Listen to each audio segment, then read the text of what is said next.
Perkenalkan, nama saya Rani Afandi. Saya selaku Makmin KEB dan juga Ketua KEB Chapter Solo yang akan menemani, memandu emak-emak semua dalam 1 jam ke depan untuk Ramadan Mini Bootcamp sesi pertama ini dengan topik konten blog. Sebelum kita mulai, kita berdoa dulu demi kelancaran acara ini. Berdoa menurut agama dan kepercayaan masing-masing. Berdoa dimulai.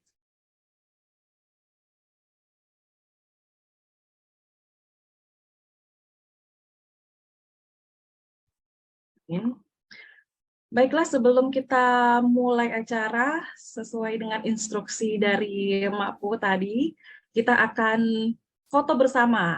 Mumpung semua masih, make up-nya masih cakep semua ya, masih fresh-fresh semua. Kita akan foto bersama, jadi mohon untuk emak-emak di on-cam-kan dulu sebentar aja untuk keperluan foto bersama.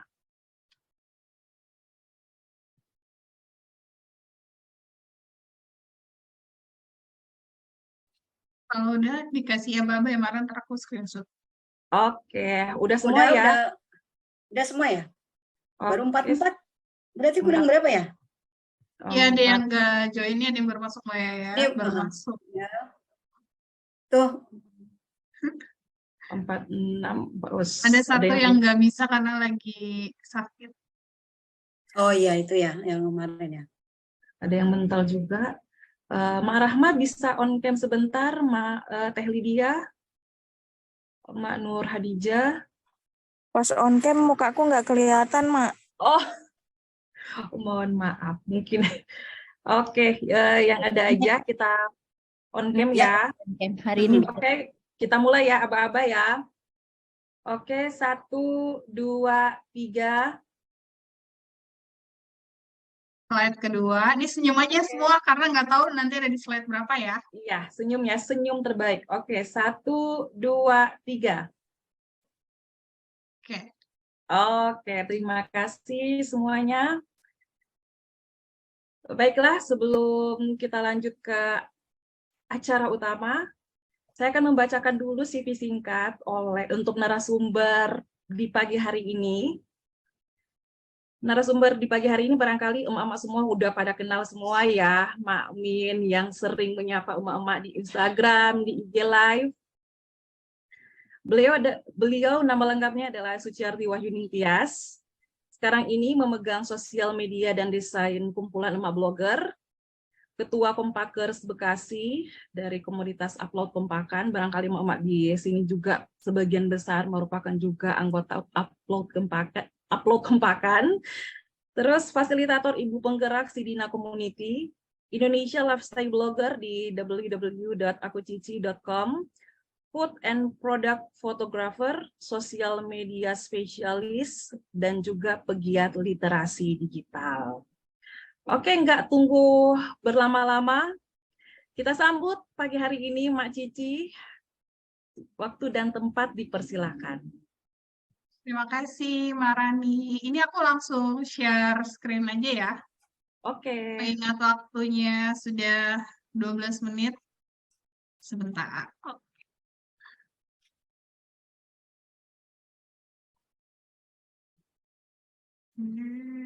Tunggu ya, sabar.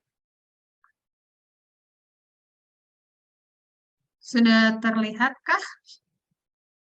Oke, udah ya. Sebentar aku mau minimize ininya dulu. Oke, assalamualaikum warahmatullahi wabarakatuh. Selamat pagi, mama semua. Pagi. Waalaikumsalam. Waalaikumsalam.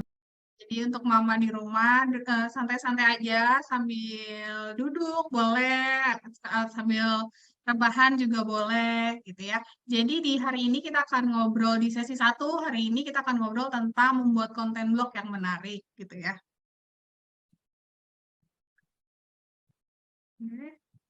Ini tadi sudah dibacakan oleh Marani. Nah ini yang selalu saya bilang ke teman-teman ya kalau lagi ngisi kelas bahwa konten yang menarik itu adalah konten yang kita bikin sendiri tanpa merugikan konten orang lain. Ini sangat penting sekali apalagi kita blogger gitu ya.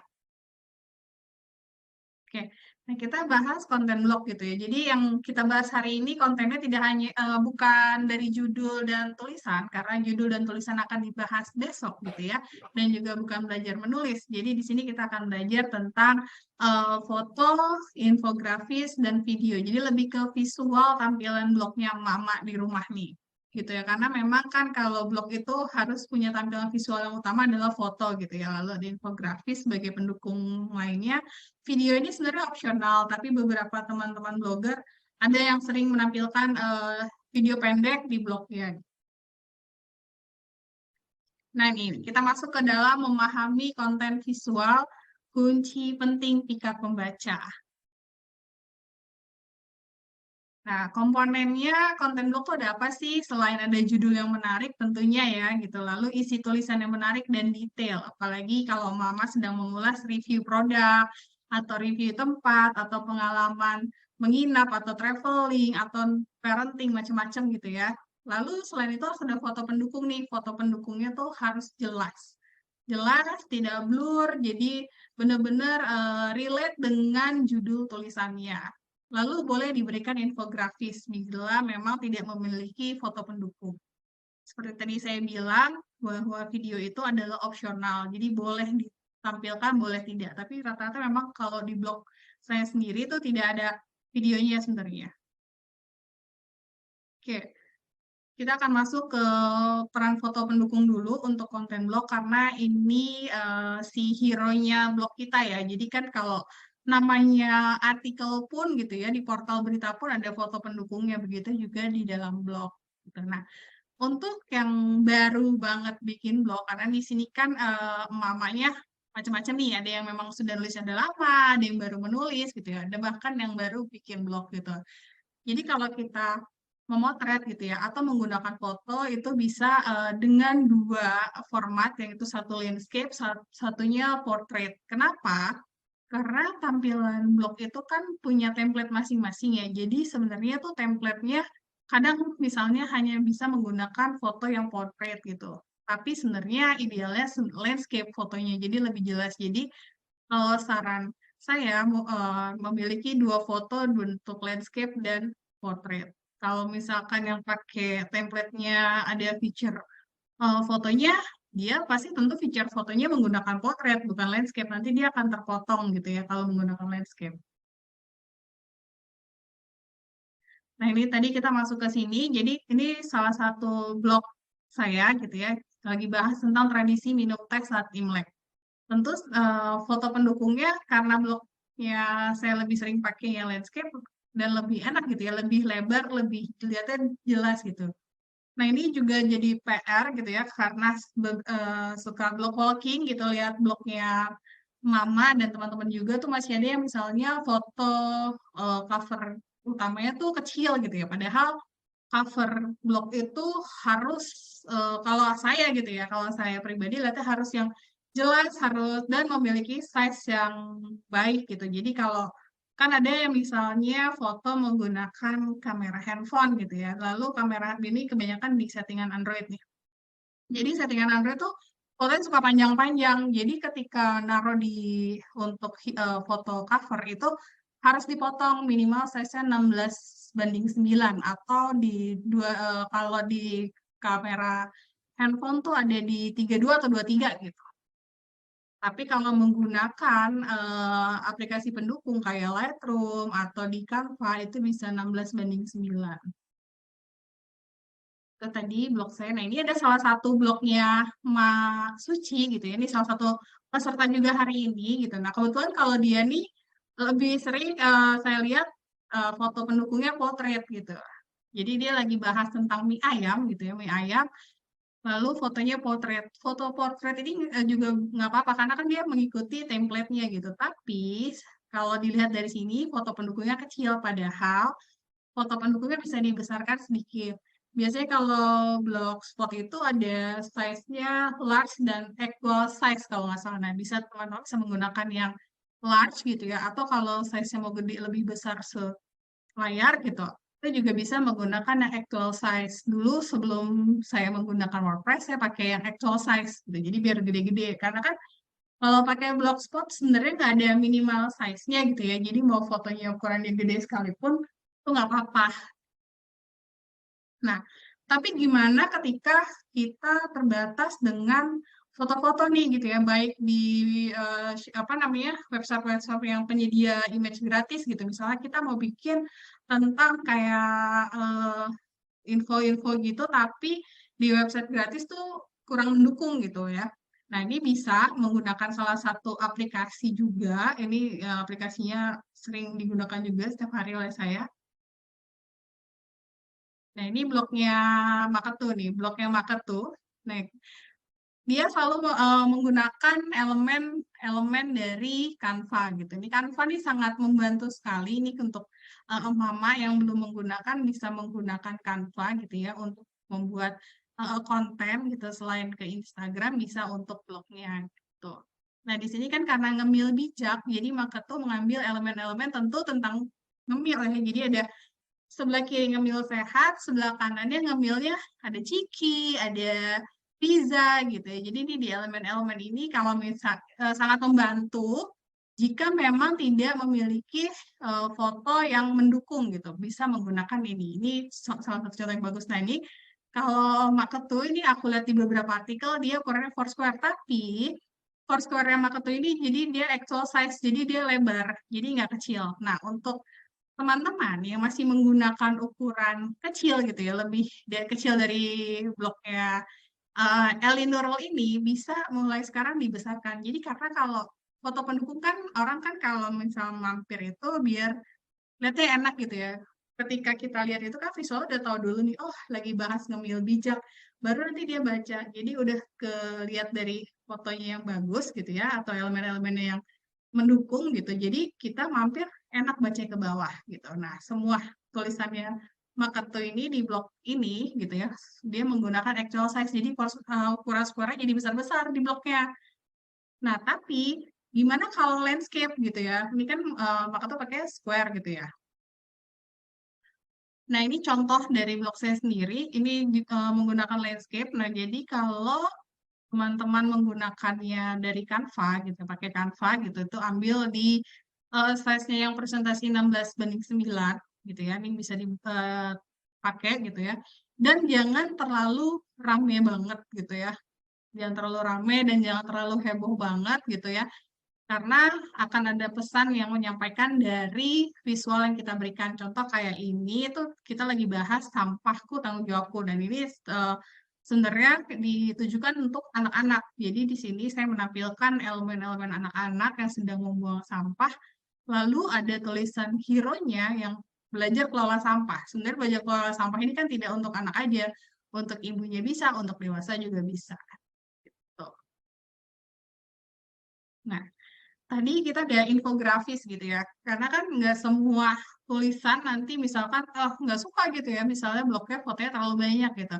Nah, bisa menggunakan infografis, karena kan di dalam pembahasan itu biasanya kayak gini contohnya gitu ya, 4 pilar gizi seimbang gitu. Nah, dari 4 pilar ini, saya harus mencari elemen-elemen yang sesuai gitu, karena kan kalau mencari foto-foto yang misalnya tentang pilar gizi seimbang ini sebenarnya ada, tapi kan pengennya unik gitu ya. Kita pengen berbeda, tapi blognya tetap bagus dilihat gitu. Jadi bisa menggunakan elemen-elemennya juga gitu di Canva ini di Canva juga ya. Jadi sesuai dengan poin-poinnya. Ini juga sama, elemen-elemennya ada di Canva semua, jadi temukan minat baca anak selama di rumah gitu. Cari. Nah, jadi karena kan kalau pengennya kalau kita cari di kayak website penyedia foto gitu kan banyak kan foto-foto orang luar gitu ya. Kalau yang berhubungan tentang bonding gitu, yang foto-foto orang Indonesia jarang gitu. Nah, jadi salah satu caranya ngakalinnya bisa pakai seperti ini gitu. Jadi bikin sendiri, kreasinya emak sendiri. Lalu jangan lupa nih setiap habis bikin langsung dikasih ini juga nih di bawahnya, misalkan nama blognya gitu ya. Jadi jangan polosan, nanti kalau polosan bisa di-grab orang. Nah ini tadi kan video opsional gitu, tapi di beberapa teman-teman blogger ya ada yang suka menampilkan video pendek nih contohnya kalau kita lagi bahas kuliner gitu, kalau lagi traveling gitu kan. kuliner kita kasih nih, habis makan mie goreng gitu. Oh, ini cara masaknya pendek-pendek aja, nggak usah banyak-banyak gitu ya. Itu tentang perjalanan lainnya. Nah, video juga biasanya dipakai untuk mereka yang bikin tutorial nih, yang kalau bahas blognya tentang beauty gitu ya, ternyata menyapukan kuas eyeshadow juga ada caranya nih dan arah-arahnya. Nah, ini salah satu jadi kunci juga untuk mama gitu ya, bisa menampilkan video di dalam blognya. Oke, lalu kalau lagi traveling gimana ya? Terus, nah kalau lagi traveling bisa bikin beberapa materi video sebenarnya. Nah, misalnya kalau kita baru masuk ke salah satu istana nih, contohnya gitu ya, waktu di Korea, ini bukan video saya waktu ke Korea nih dari penyedia website juga. Jadi kita bisa tampilkan nih bahwa di website itu kalau kita lagi bahas dikasih foto sedikit gitu, sorry video sedikit gitu. Jadi selain ada foto pendukung juga ada video-video yang menjelaskan gitu. Kadang-kadang kan kalau tulisan gitu ya, nih kita kan blogger aja, jujur gitu ya, masih banyak yang kurang membaca, yang kurang lebih lihat ke visual gitu ya. Jadi memberikan foto-foto dan video gitu, foto-foto sih terutama itu sangat penting gitu di dalam tulisan gitu. Walaupun dengan ending bacanya antara di paragraf awal dan paragraf akhir gitu. Jadi nanti kalau suaraku kecepatan bilang ya. Lalu kita masuk nih ke aplikasi dan website yang digunakan untuk membuat konten agar lebih menarik gitu ya. Jadi kan kadang yang membuat apa namanya mama terbatas tuh misalnya gini, saya hanya bisa, saya kan tadi fotonya cuma pakai handphone gitu ya. Padahal gitu ya, foto pakai handphone pun bagus gitu. Kan karena kitanya sebenarnya belum ekspor sama perangkat yang kita punya gitu. Jadi kayak dan ada aplikasi-aplikasi pendukung juga yang bisa membuat foto-foto kita itu jadi lebih bagus gitu. Nah, ini ada trik pertama gitu ya. Jadi untuk mama yang biasa fotonya pakai handphone gitu ya. Jadi kalau sebelum motret itu lensanya di belakang dilap dulu. Tapi kelapnya jangan pakai baju ya, jangan pakai baju atau pakai hijab nih. Jadi dilapnya pakai tisu bersih, tisu kering bersih gitu. Atau kalau bisa tuh lensa kamera handphone tuh dibersihkan seminggu satu kali menggunakan apa namanya tisu basah yang kayak ada apa ya kayak bukan alkohol sih sebenarnya jadi kayak ada semprotan sebenarnya ada semprotan khusus gadget sih yang bersihin lensa kamera gitu. Jadi nih kalau yang pakai motonya di kamera handphone gitu ya 1 minggu sekali minimal kamera dibersihin gitu. Lalu sambil belajar ngulik-ngulik aplikasi yang biasa digunakan gitu ya, yang common gitu ya. Jadi kan sebenarnya kalau kita sudah terjun ke dunia blog gitu ya, mau tidak mau kita harus sudah tahu bahwa kita akan berhadapan dengan beberapa aplikasi-aplikasi yang gratis dan berbayar tentunya ya. Oke. Lalu ini ada foto dan video pendukung gitu yang misalnya kira-kira gitu ya kita nggak punya gitu. Misalnya, aduh aku nggak bisa nih bikin foto stick gitu ya. Misalkan, aduh gimana ya bikin video yakiniku contohnya gitu ya. Nah, sebenarnya foto-foto dan video ini gitu ya bisa dicari di Canva, Freepik, Pixabay, Unsplash atau di Pexel ini. Nah, soalnya kan kalau ini beberapa penyedia foto dan video gratis gitu ya. Tapi kalau saya sendiri gitu ya, saya lebih sering menggunakan Canva atau Freepik gitu. Jadi ini dua, tapi lebih sering menggunakan Canva gitu. Jadi di Canva ini Mama tuh bisa bereksplorasi gitu ya. Bereksplorasi tentang kontennya gitu. Mau dibikin seperti apa sih? Dan di Canva juga udah lebih mudah karena dia sudah ada template-nya. Jadi misalkan kalau mau masukin fotonya langsung atau misalnya mengganti judulnya aja dengan font-font yang udah. Tapi kalau aku kasih saran gitu ya, kalau boleh kasih saran, setiap foto ataupun video yang diambil gitu ya, dari apa namanya penyedia jasa ini gitu ya, penjasa foto gratis ini, Mama juga harus bikin kayak judul juga, judul yang fontnya itu mencirikan dirinya Mama. Jadi kalau ketika teman-teman atau pembaca masuk gitu ya ke dalam blognya Mama nih udah tahu nih, oh ini blognya aku Cici gitu. Oh ini blognya Eli Nurul gitu. Oh ini blognya Rani Afandi gitu. Jadi kayak mereka sudah punya keterikatan gitu setiap masuk. Karena kan dengan kita memberikan visual-visual yang indah gitu ya, terus ada misalnya ditambah video pendukung walaupun ini opsional, itu bisa membuat pembaca-pembaca kita juga lebih betah melihatnya, terus mendatangkan cuan juga tentunya ya endingnya gitu.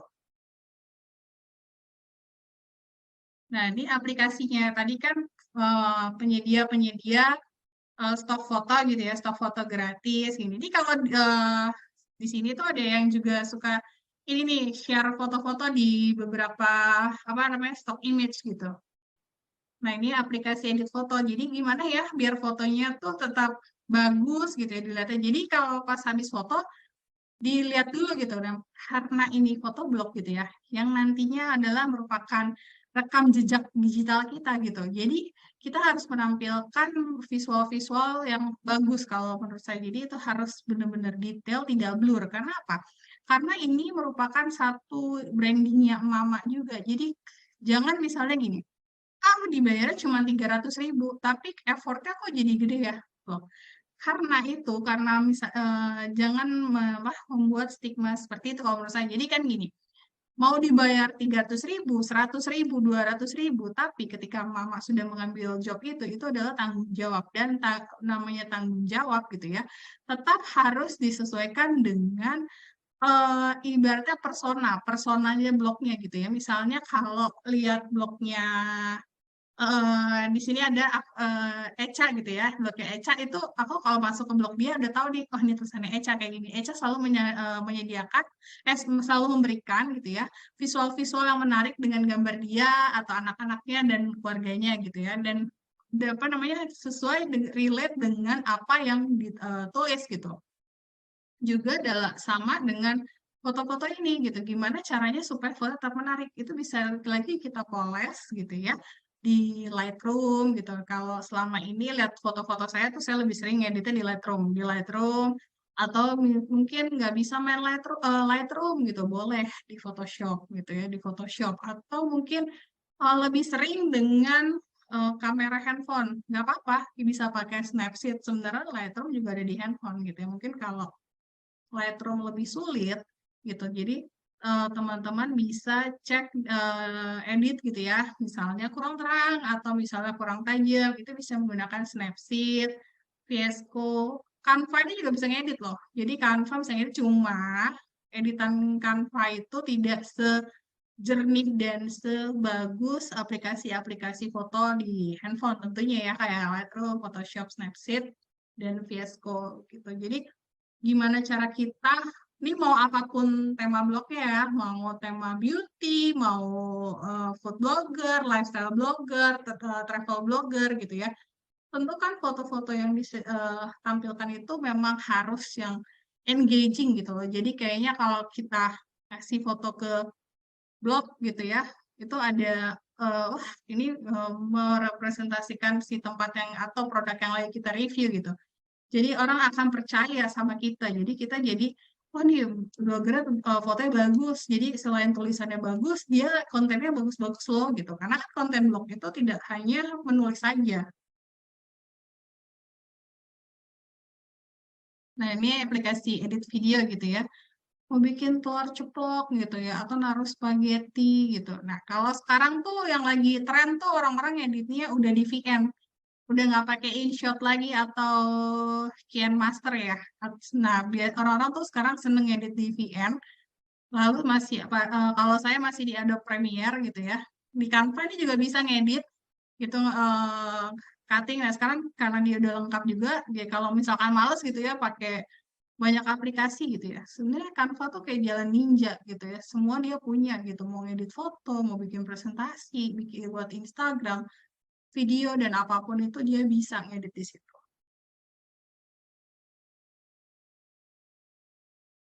Nah, lalu ini dia. Kenapa pentingnya komponen visual? Karena tadi membuat konten yang engaging menjadi penting. Bahkan kalau kata Neil Peto aja 73% konten creator.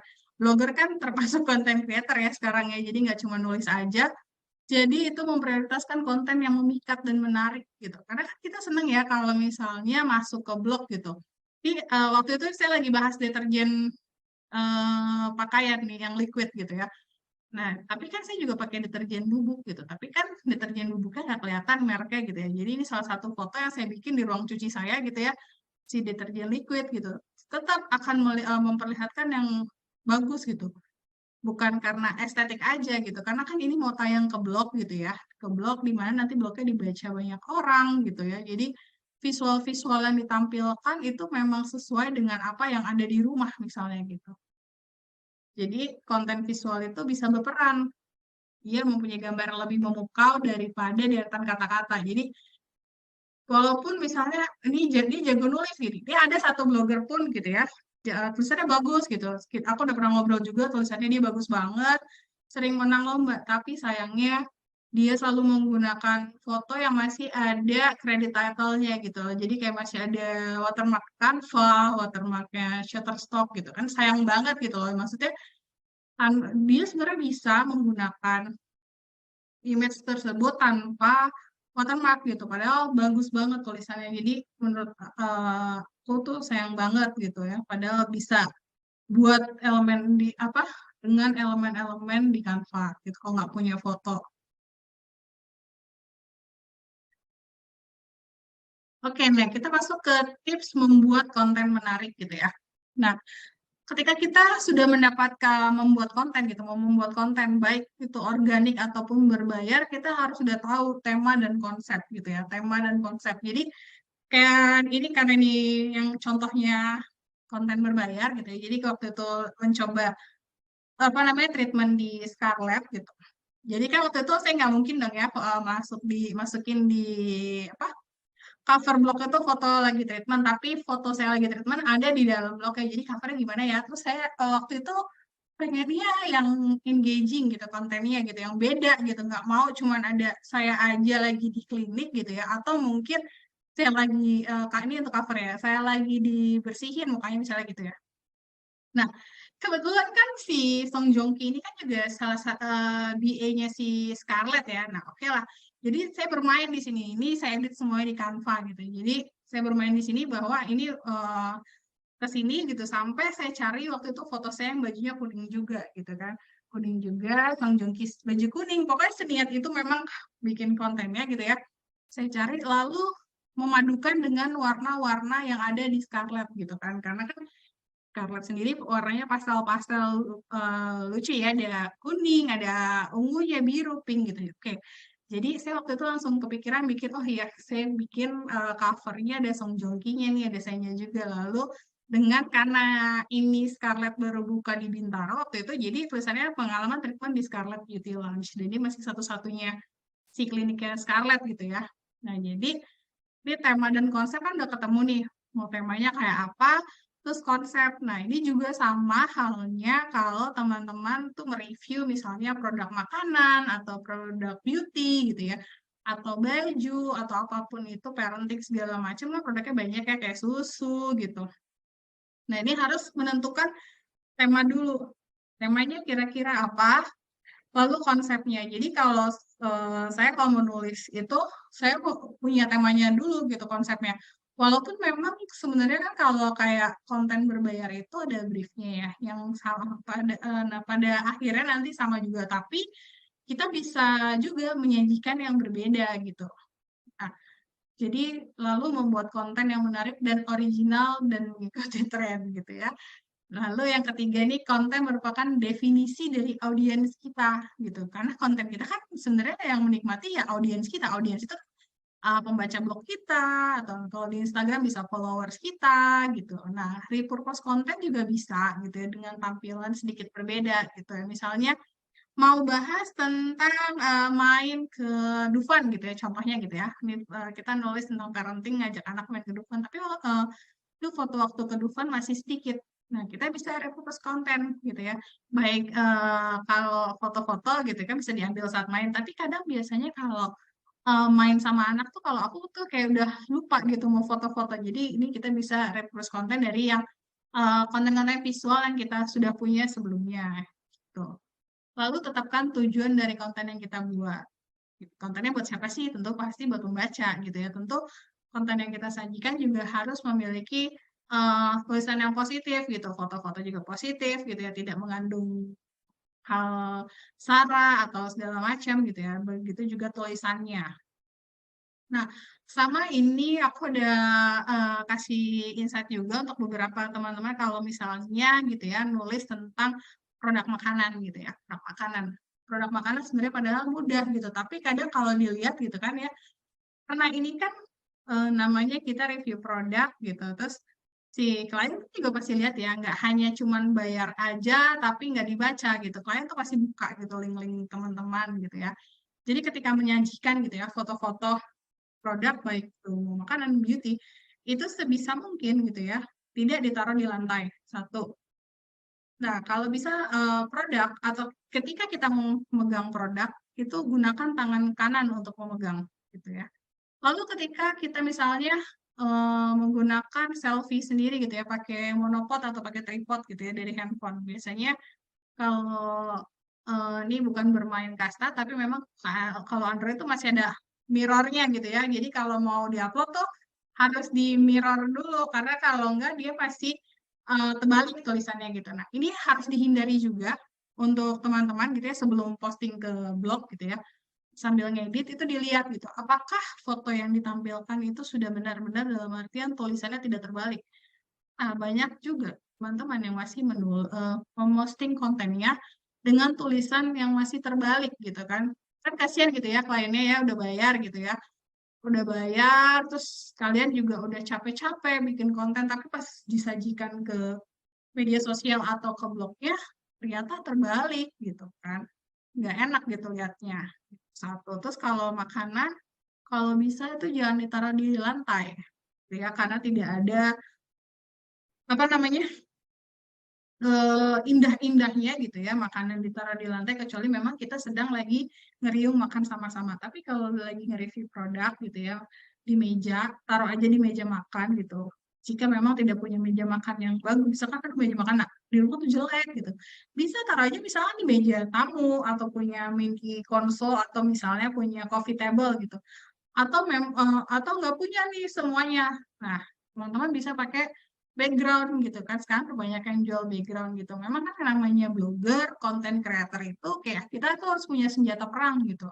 Jadi senjata perangnya apa sih? Itu peralatan-peralatannya kita untuk melengkapi visual-visual kita di blog dan di sosial media gitu agar terlihat tuh lebih bagus gitu ya. Bagus dalam artian oh ini blogernya fotonya bagus nih, jadi nanti next bisa dipakai lagi gitu. Atau orang kan yang baca nggak hanya kita, ketika tulisan teman-teman sudah masuk di Google gitu ya, pembacanya langsung lebih luas gitu. Ketika melihat foto yang lebih bagus, wah ini fotonya blogger yang ini bagus deh. Nah, nanti kan ini bisa jadi kayak follow ya, subscribe, jadi dapat notif kita kalau kita baru nulis blog gitu.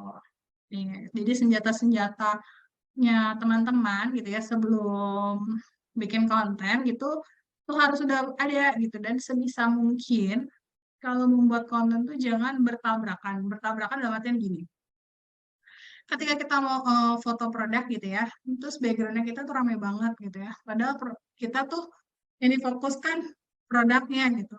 Tapi kadang karena backgroundnya udah rame, jadi tuh foto pendukungnya kayak orang tuh jadi bingung gitu. Karena nih mau foto apa ya? Foto dia OTD atau dianya lagi pegang produk gitu.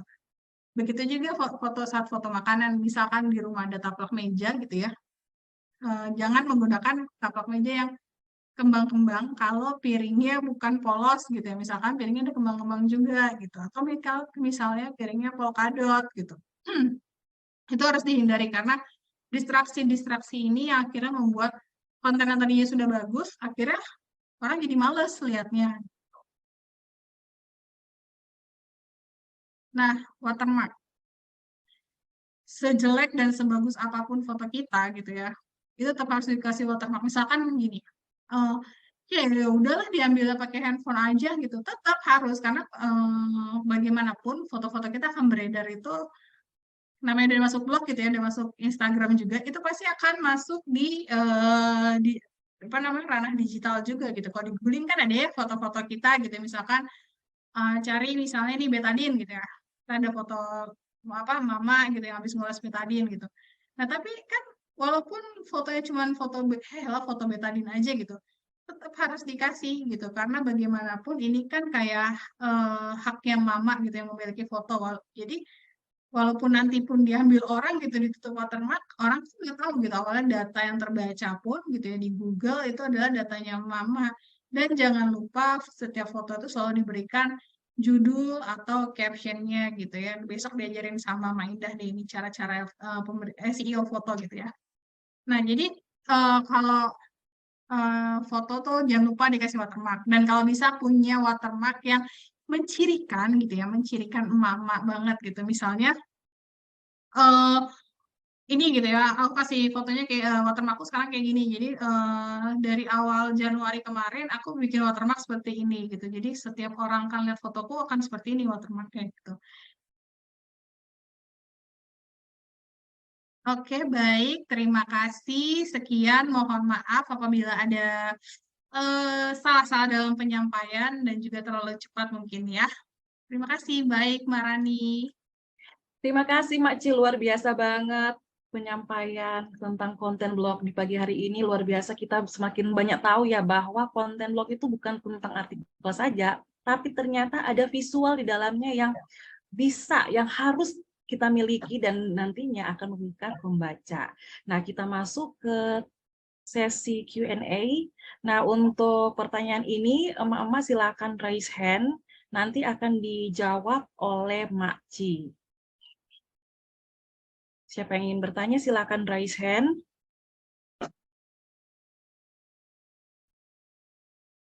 Mau nanya tapi Inggrisnya nggak nemu. Oke, kita mulai dari Mak Reni dulu ya, yang udah raise hand duluan. Silakan Mak Reni. Assalamualaikum, selamat pagi Mama semua. Pagi. Waalaikumsalam warahmatullahi wabarakatuh. Selamat pagi. Khusus untuk video, ada resolusi size khusus nggak? Karena kalau yang tadi kan foto cover Canva size 16:9. Kalau untuk video sendiri Oh ada iya nggak? ya. Durasinya Kalau berapa menit? Maksimum semenit atau berapa detik aja yang cocok? Karena kan kalau scroll kan juga lihat video juga nggak bisa lama-lama juga ya. Terima betul. kasih. Jadi kalau video tuh kalau bikin itu aku selalu bikin ini kalau di aku ya, di aku pakai 4K 60 gitu di 4K 60. Karena itu yang paling besar. Jadi ketika nanti misalkan kan kalau masuk video ke blog itu kan tetap kita akan resize ya. Size-nya nggak sebesar di waktu kita apa namanya shoot gitu ya. Nah, kalau menurut aku pribadi gitu, video biasanya 30 ya cukup ya. Karena daya orang baca ke blog tuh maksimal di 3 menit rata-rata, 3 menit gitu. Jadi 30 detik itu kayak istilahnya kalau film tuh teaser gitu. Jadi kalau 30 detik ada teasernya dulu gitu. Tapi ini kan biasanya opsional gitu ya. Video tuh opsional, tapi beberapa temen yang ngulas kayak produk makanan, misalkan elektronik, tuh udah mulai pada bikin video pendek-pendek gitu, di 30 detik aja sih Mareni. Ini Mareni dan Marani. Oke, Mak Reni, udah jelas untuk jawabannya? Oke, terima kasih. Kita lanjut ke Mak Zenet ya. Silakan Mak Zenet untuk pertanyaannya. Assalamualaikum. Waalaikumsalam warahmatullahi wabarakatuh. Sorry baru ini mau nanya sama Mbak Yiki. Sebenarnya nih sebelumnya saya mau ngomong cukup ini ya enlightening ya yang apa namanya soalnya biasanya tuh saya tuh upload video blog tapi foto blog tapi jadi cuma editnya di Instagram. Jadi insight dari Mbak Yiki ini cukup bermanfaat gitu. Nah, yang pengen saya tanya pertama itu soal infografis. Tadi kan yang kayak yang contoh blognya Mbak Cici kan tuh kayak ada ilustrasi itu ya. Itu apa dapatnya di mana ya? Apa di Canva, di searching di apa elemen nemu atau gimana? Soalnya saya merasa sulit gitu kalau infografis mau nyari gambar-gambar pendukung tuh lumayan complicated gitu. Sama untuk video tadi kan yang Mbak Cici apa namanya contohin tuh kan gambarnya ini ya. Jadi kayak dia tuh langsung ke autoplay gitu. Soalnya setahu saya pernah ngupload di blog itu videonya gimana ya bentukannya itu nggak menarik banget dan itu harus di play gitu. Jadi kayak Makanya sekarang jadi ngapain lah ngupload video soalnya bentukannya nggak menarik, itu coba bisa tolong dibantu. Makasih, itu aja. Oke, terima Sama-sama. kasih Mbak Zainab. Silakan Mbak Oke, Ci. aku jawab yang pertama dulu, infografis ya. Jadi kalau infografis, ini blog aku semuanya tuh aku bikin pakai Canva ya. Jadi kalau ada elemen-elemennya di luar foto, foto yang biasa aku ambil itu, aku pakai Canva gitu. Nah, kalau pakai Canva itu, sebentar, aku coba share screen ya. Jadi kalau pakai Canva, ketika kita mau cari, ini belum balik sebentar.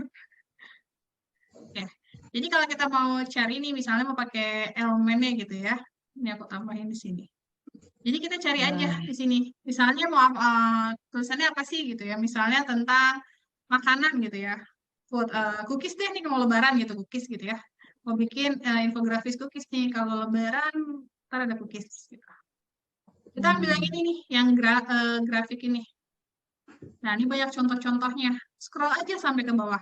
Oh ya, sama satu lagi, ini Canva ku Canva berbayar. Jadi kalau ada yang mahkota-mahkota kayak gini nih, ada tulisannya Pro nih, Kak. Jadi kalau Canva-nya pada gratis, kalau masukin yang Pro gini, nanti dia akan ada watermark-nya nih, gitu. Nah, ini di scroll aja sampai ke bawah. Atau misalnya mau cari tentang apa traveling, gitu. Masukin aja traveling. Cari ke grafiknya, gitu. Scroll aja sampai ke bawah. Pokoknya yang infografis aku pakainya Canva dan carinya elemennya di Canva semua. Itu nggak ada yang di luar Canva kalau infografis karena memang menyelaraskan dari tema-tema yang ada. Sama video kalau tadi autoplay itu karena aku pakai medianya Canva lagi presentasi kan dia pasti autoplay gitu. Jadi kalau di blog memang harus di play. That's why aku nggak pernah pakai video gitu ya. Tapi beberapa teman-teman aku tuh yang food blogger gitu ya, sama traveling sekarang apa namanya naruh fotonya ya videonya. Tapi memang kita harus play video itu kecuali dari kalau kita embed dari YouTube pun juga sama ya kalau nggak salah harus di play juga gitu. Memang ya itu dia harus di play kalau di video di blog gitu. Itu kan sebenarnya opsional, boleh mau taruh atau boleh tidak gitu. oke Mbak Zainab, semoga jawabannya sudah memuaskan ya untuk dua pertanyaan tadi. Oke, Nah, ini kita ada lanjut. dari Eca nih, Eca ngasih tahu nih, dia pakai GIF jadi biar langsung di play nih. Nih nanti bisa ngobrol juga di WAG sama Mama. Nah, Eca sering bikin nih video-video di blog nih, nanti bisa tanya-tanya sama Eca juga nih. Oke. Nah, berikutnya ada Mak Anggita. Silahkan Mak Anggita. Ya, Assalamualaikum warahmatullahi wabarakatuh. Waalaikumsalam Waalaikumsalam warahmatullahi warahmatullahi Sebenarnya aku mau wabarakatuh. tanya tentang video, tapi alhamdulillah tadi udah kejawab semua di pertanyaan sebelumnya. Yang saya tanyakan sekarang ini, kalau misalkan ambil gambar dari beberapa situs atau aplikasi itu sumber fotonya itu tetap dicantumkan atau tidak usah? Kan kadang misal ada pakai Canva yang Pro, itu kan gambarnya kan gratis langsung ambil, nggak pakai ada apa namanya watermarknya ya. Nah itu sebaiknya tetap dicantumkan kayak sumber Canva gitu atau tidak usah atau nggak usah ya? Makasih. Baik, oke. Kalau dari Canva-nya Pro kan kita bayar ya. Bayar itu di eligible-nya kita untuk pakai semua yang ada di Canva. Kalau kita bayar itu nggak apa-apa, nggak dikasih watermark. Misalkan foto by Canva gitu ya. Karena kita bayar langganannya dia tiap bulan atau bahkan tiap tahun gitu ya. Tapi kalau ngambilnya misalnya dari Instagram atau Google atau dari source lain kayak Pinterest, pokoknya kayak sosial media atau mungkin ngambil dari Instagramnya Marani gitu. Harus ditulisin jadi foto misalnya Instagram @raniafandi gitu. Tapi kalau dari source yang memang kita bayar itu nggak dipakein watermark nggak apa-apa. Sama juga yang dari kayak Pixabay gitu, nggak apa-apa ya Ya, Mak Ci ya, nggak dicantumin gitu. kalau penyedia image gratis sebenarnya tuh nggak apa-apa karena Nggak dia memang apa-apa. legal kan untuk digunakan gitu ya. Kecuali kita memang ambil punya orang yang misalnya aku ambil dari blognya Marani gitu ya fotonya gitu. Aku pakai aja, Marani fotonya cakep gitu. Aku mau bikin fotonya gitu. Itu wajib gitu. Ini ada kejadian ya. Ini kejadian di saya. Jadi foto saya diambil pada saat event gitu ya. Yang ambil foto saya buat diposting di sosial media menang. Dia nge-cropping watermark aku gitu. Jadi namanya kan aku yang punya foto gitu ya. Itu kelihatan gimana dia croppingnya, gimana foto aku ambil tuh kelihatan lah gitu. Pokoknya kok sama ya kayak foto gue gitu. bukannya GR gitu kan, tapi ternyata dia cropping di bagian bawahnya. Gitu. Jadi kalau pakai image gratis nggak apa-apa, nggak ditulis. Tapi yang berbayar pun nggak apa-apa karena kita ada bayar gitu. Jadi nggak apa-apa. Oke, Jawab ya Mbak Anggi. Mbak Anggita udah ini ya, udah clear ya untuk jawabannya. Kita lanjut ke Mbak Dwi Sumartini, silakan untuk pertanyaannya. Izin Mak, mau nanya, kalau misalnya kita masukin foto atau video itu idealnya berapa pixel atau berapa mega gedenya biar loading pack-nya nggak lama gitu. Oke.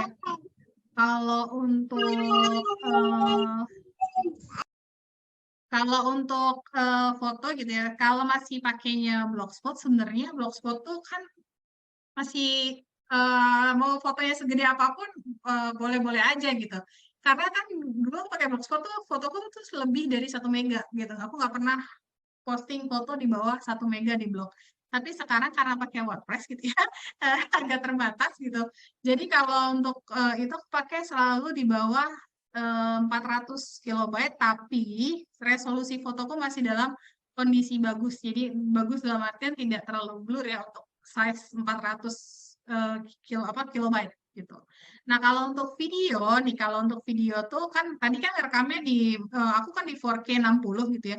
Ketika di save itu pilih yang low res tapi dengan quality yang apa namanya, kalau di VN sama di InShot tuh ada pilihannya, misalnya mau save berapa ininya ada, jadi pilih aja yang paling kecil gitu, karena blog kan balik lagi kita harus membiasakan bahwa orang-orang tuh kalau buka blog itu scrollnya kan cepat gitu ya. Jadi ketika ngelihat video gitu jangan terlalu besar-besar karena nanti loadingnya lama gitu. Jadi ambil yang paling terkecil.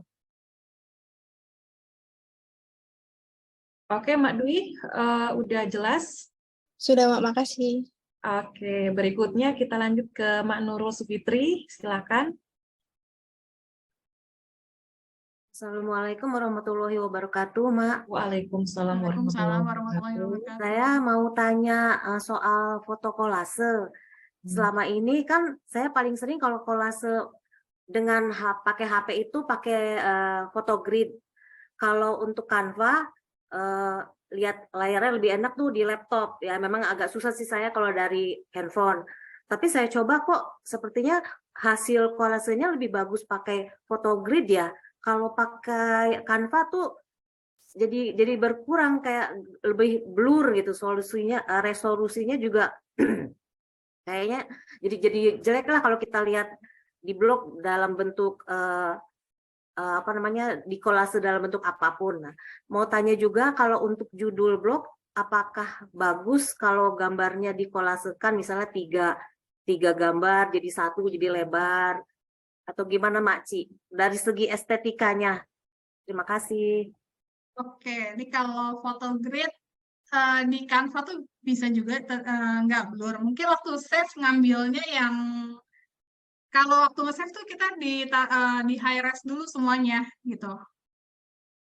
Dulu kan kalau Blogspot enak nih masih apa namanya, bebas size-nya gitu ya. Jadi itu kalau ngambil quality-nya nih, kalau nge-save sebentar ya, aku kasih contoh lagi ini sebentar.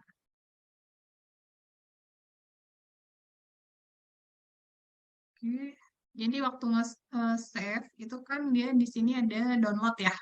Di download saat JPEG sharing size-nya di sini, misalkan size-nya mau yang berapa nih, misalnya nggak usah mau gede-gede gitu ya, ngambil di 225 tapi quality-nya 100, atau misalnya di 175 tapi quality-nya tetap 100, atau kalau mau lebih tajam lagi, save-nya pakai ini di PNG.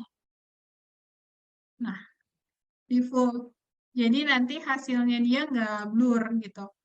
Tapi kalau pakai photogrid juga nggak apa-apa. Sebenarnya photogrid itu nanti bisa dibikin size-nya di-upload tuh lebih besar gitu ya, di large atau di actual size gitu. Begitu juga kalau menggunakan WordPress juga bisa. Nanti kan dia ada size-size-nya juga tuh untuk tampilan fotonya. Atau dia biasanya mengikuti template bawaannya gitu. Lalu tadi Yang kedua apa? Sama apa ya? Udah aku jawab semua ya. Foto apa dijadikan foto cover. Oh, Kalau foto cover kolase kalau ada 3 menurut gitu ya. Nggak estetikanya. apa-apa. Jadi misalnya itu aku juga pernah bikin gitu ya, ada 3 foto gitu. Jadi 3 foto misalkan gini, jalan-jalan. Ini kan kalau aku blog working ke Manado kan lagi sering nulis jalan-jalan bersama keluarga gitu ya. Nggak apa-apa. Jadi ada 3 foto, tapi nanti di atasnya tuh dikasih space buat judul gitu ya, dikasih space judul, bawahnya dikasih tulisan aja sedikit gitu ya, kayak misalnya kayak captionnya gitu, apa pendek aja, tapi di bawah kan selalu ada nama blognya kita tuh, misalkan www.akucici.com gitu. Nggak apa-apa sebenarnya pakai 3 foto pun berjejer gitu untuk cover blog, nggak apa-apa. Oh iya, kasih Mak. Sama-sama. Oke, terima kasih Mak Nurul. Ini ada dari Mak Yayat. Ini mohon maaf beliau nggak bisa raise hand, dan juga Mak Hikuts karena lagi Mak Yayat rumahnya sebelahnya lagi renov. Ini saya bantu tanyakan. Mak Cici, kalau pakai video di blog tuh bikin berat pas buka artikelnya nggak? Kalau size-nya gede, iya. Kalau size-nya kecil, enggak. Ya, Jadi betul. ini atau mungkin sebelumnya dimasukkan dulu ke YouTube, nanti diambil lagi ke blog gitu. Atau misalnya kalau terlalu ribet gitu, misalkan nggak punya YouTube gitu ya, mau upload video, nggak apa-apa, tapi pakai size yang terkecil. Tapi durasinya jangan lama-lama, 30 detik aja. Jadi kayak semacam sequel atau teaser gitu. Oke, jadi di setting nanti ya Mbak Yayat untuk ukuran videonya, dan yang pastikan untuk durasinya maksimal 30 detik aja ya Mbak Iya, Ci ya. 30 detik. Karena Jangan kan orang baca panjang-panjang. blog, orang kadang baca blog Mm-mm. kan di 3 menit ya, paling lama. Iya, betul banget. Nah, ini pertanyaan dari Mahida. Mak Ci, untuk watermark, baiknya posisinya di mana ya biar nggak ganggu foto itu sendiri? Nah, sayangnya adalah foto watermarkku itu aku taruh dimanapun. Karena emang sengaja mengganggu supaya orang kan ngira gini. Kita taruh di tengah, orang bisa crop ya sampai di atas watermark kita. Kita taruh di pinggir, orang akan crop lagi segitu. Jadi sebisa kalau aku taruh di tengah-tengah atau ya pokoknya di mana-mana yang kayak mereka tuh mau ngasih nutup watermark juga males gitu loh. Mikir mereka ya kalau mau Iya, nutup watermarknya. jadi kalau aku sih pokoknya pede aja gitu ya dengan hasil foto kita atau hasil konten kita itu memang harus di watermark gitu. Jadi orang kalau pas lihat gitu pasti googling, oh ini fotonya Mbak Ida gitu, oh ini fotonya Mbak Rani. Oke, nah ini berikutnya ada dari Maeca. Maeca silakan untuk bertanya. Ini ngeri banget yang nanya Mbak Eca loh. Assalamualaikum. Waalaikumsalam. Mak, mau nanya, ini aku tuh rada kesusahan sama infografis tapi tulisan gitu loh. Kalau tulisan itu kan sekarang kan macam-macam ya tulisan ya. Terus ada yang bagus saya pakai, terus ternyata huruf I-nya I besar atau I kecil. Itu ngaruh kalau misalkan kita lagi nulis nulis apa sih, nulis misalkan brand apa gitu loh, misalkan Lanik nih itu I-nya kecil ternyata I-nya besar gitu loh, nggak bisa diubah karena custom fotonya. Nah, sedangkan kalau kita ngubah-ngubah foto itu kan dalam satu template, dalam satu tulisan gitu kan jelek gitu loh Mak. Ada rekomen nggak tulisan yang biasa Maci pakai? Kan biasanya Maci tuh suka pakainya lucu-lucu gitu kan ya.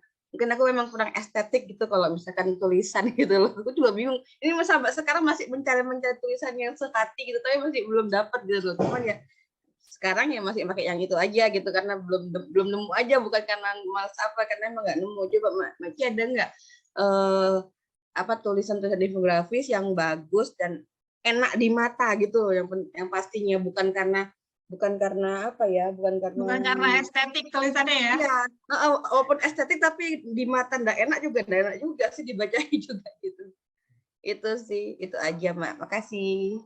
Oke, kalau untuk infografis, ini kan baik untuk blog atau di sosial media gitu ya, karena kita balik lagi membalikkan yang lihat matanya bukan kita gitu ya. Jadi kan kalau menurut kita tulisannya ini lucu nih fontnya gitu, tapi font orang lain gitu yang matanya minusnya besar atau mungkin ada plus kan jadi susah membaca gitu. Jadi kalau aku boleh saran itu misalkan fontnya pakai Poppins atau Montserrat ya, kalau di Canva Poppins, Montserrat itu Lix Spartan atau pakai yang pokoknya yang biasa aja gitu, jangan yang terlalu heboh-heboh gimana gitu kalau untuk infografis produk, karena balik lagi tujuannya orang kan akan melihat si produknya dulu gitu kan. Nah, tulisan-tulisannya tuh harus jelas kan. Nanti kalau tulisannya udah yang estetik atau yang heboh-heboh gimana, orang tuh kalau udah bacanya ruwet gitu ya, susah, dia nggak akan mau baca, dia akan lihat produknya aja gitu. Kalau aku sendiri aku biasanya pakai Poppins, Monstera, terus pakai tulisan Korea Gaegu, sama satu lagi ada yang tulisan Thailand, itu aku nggak tahu namanya apa karena tulisannya fontnya Thailand, jadi Kalau ya iya, iya benar. Sama ini ya, kalau sering yang paling dipakai lazy dog ya, Makci ya. ya lazy dog, itu Lazy lazy dog dog. masih oke karena dia tulisannya huruf besar-besar, jadi kalau misalkan mau bikin judul atau mau bikin tulisan di dalamnya itu masih oke gitu. Kalau nih ada sih tulisan Thailand ini bagus, cuma yang susah penyebutan namanya gitu. Nanti aku share deh di grup ya gitu, font-font yang apa namanya, Menarik. cakep-cakep lah gitu, yang gampang, gratisan yang gitu. yang memang eye catching gitu ya kalau untuk bikin infografis ya, biar nggak aduh sakit mata gitulah ya untuk Ya, lihat betul. infografisnya. Oke, ini ada pertanyaan lagi dari Teh Lydia. Idealnya berapa jumlah foto yang bisa dipost di blog, Mak Ci? Tadi juga ada yang bertanya, Mak Dwi juga. Idealnya kalau kita nulisnya 500 kata, ideal foto tuh 2 gitu ya. 2, 3 lah gitu ya, ideal foto. Tapi kalau udah nulisnya 750 kata dan sampai 1000 bahkan lebih dari 1000, itu 5, 6 tuh nggak apa-apa, 5, 6 gitu. Bahkan sebenarnya kayak, ini aku pernah, belum lama nih aku mulai tentang masakan apa, masakan kuliner Indonesia gitu ya, masakan khas Indonesia di restoran. Itu fotonya kayaknya aku lebih dari 10 deh kalau nggak salah gitu. Tapi kalau dalam fotonya masih size yang kecil-kecil nggak apa-apa. Jadi size fotonya itu kan bisa kalau tadi Manuro bilang di grid, itu di grid juga oke. Jadi dalam satu tampilan apa namanya, slide kayak si presentasi lah, anggaplah gitu kayak tadi gitu, slide gitu, misalkan bisa menampilkan 3 sampai 4 foto gitu. Itu untuk supaya nggak terlalu banyak, misalnya pakai itu. Atau misalnya mau kalau pakai WordPress kan tinggal jejer atas, bawah gitu, kanan kiri gitu misalnya. Itu pakai banyak masih nggak apa-apa sih, tapi kalau tulisannya sekitar 300 sampai 500 tuh 2 sampai 3 lah. Di atas 700 tulisan, 700 kata, tulisan dari 700 kata, itu udah bisa 4, 5, dan ke atas. Sebenarnya nggak ada batasan sih, harus ada berapa gitu kan. Pokoknya yang fotonya masih enak dilihat, yang relate dengan tulisannya, nggak apa-apa dimasukin gitu. Biar matanya nggak capek gitu ya, Mak Ci, untuk membaca. Iya. Jadi ketika ada visual, ada foto gitu, jadi lebih nyaman ya untuk membaca, dan semakin lama semakin betah juga membaca di blog kita. Nah, pernah juga saya salah satu travel blogger gitu, Mak Ci. Jadi dia di tiap artikelnya nggak ada tulisan, tapi full foto. Travel Junkie nama nama blogernya. Jadi isi blog dia isi foto-foto semua, dan foto-fotonya wah luar biasa keren gitu. Jadi dia cuma nulis caption kecil-kecil aja. Jadi itu semacam kayak pengejauhan tahan picture speak 1000 words ya gitu di blog dia. Jadi dia nggak ada nulis-nulis panjang-panjang apa cuma menampilkan foto-foto aja, traveling, karena dia kan niche-nya traveling ya. Jadi lebih menampilkan apa dari sudut-sudut angel, fotonya pun menarik apa semua seperti itu. Iya betul. Jadi kalau misalnya seperti itu juga nggak apa-apa gitu, karena ada juga beberapa teman blogger yang nulis kayak traveling juga sama gitu ya. Jadi dia banyak main di foto yang dia masukin, tulisannya tuh dikit banget. Jadi tulisannya cuma misalnya anggap jalan-jalan ke Taman Mini gitu ya. Dia mengelilingi Taman Mini berapa anjungan ya sekarang ya? 27 anjungan masih atau lebih gitu ya. Misalnya mengunjungi berapa puluh anjungan gitu ya. Dia ada fotonya sekian, semua anjungannya ada, terus permainannya ada, terus sama paling di bawahnya nanti tiket masuk Taman Mini kalau misalkan mobil sekian, nanti motor sekian gitu. Nanti kalau mau coba naik gondola sekian apa. Jadi atau mungkin naik BWB kan sekian. Jadi udah, jadi dia tuh nggak pernah nulis yang misalnya main ke Anjungan Sumatera ngapain itu nggak pernah. Jadi lebih foto aja dan teman tulisannya sedikit gitu. Tapi itu pembacanya dia banyak banget. Iya.